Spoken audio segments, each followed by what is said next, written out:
दिल्लीला झुंजार होनी ललकार आसमानाला।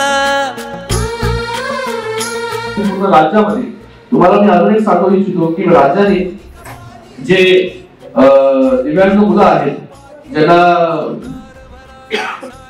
हा आजार आहे त्यांना हायटेक एज्युकेशन हे अकोल्यामध्ये जे आहे ते सरकारने निर्णय देखील घेतलेला आहे की त्यांना ते एज्युकेशन पद्धती जी आहे ती त्यांच्या हिशोबाने जी आहे ती डेव्हलप करून अकोल्यामध्ये पहिलं असं सेंटर असेल की त्या ठिकाणी जे आहे हायटेक एज्युकेशन देण्याचं काम जे आहे ते मुख्यमंत्री मुलांना करणार आहे।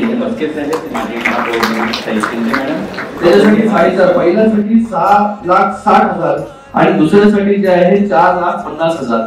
ठाणे महानगरपालिका भारतामध्ये पहिली महापालिका असेल की त्यांनी जे आहे दोन्ही कामांसाठी जे आहे त्या ठिकाणी आपल्या जिल्ह्यात स्पीच थेरपीसाठी जी आहे ही 75,000 प्रति बालक अनुदान हे देण्याचं काम जे आहे ते त्या ठिकाणी जे आहे ते ठाणे महानगरपालिकेने केलेलं आहे। म्हणजे सगळी व्यवस्था पहिल्यांदा स्पीच थेरपीसाठी कुठलंही अनुदान जे आहे ते आजपर्यंत नाहीये।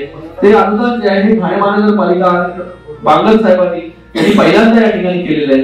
आणि त्याचबरोबर मगाशी काही बालकांनी सांगितलं की अपग्रेडेशन की 6-7 वर्षानंतर आम्हाला त्या ठिकाणी अपग्रेडेशन करावं लागतं। या ठिकाणी माननीय मुख्यमंत्री महोदयांच्या वतीने या ठिकाणी जाहीर करतो की जे अपग्रेडेशन साठी आपल्याला पैसे लागणार आहेत ते देखील ठाणे महानगरपालिका जे आहे। नमस्कार, मी मीनाक्षी राजेंद्र शिंदे, माजी महापौर आणि ठाणे जिल्हा प्रमुख।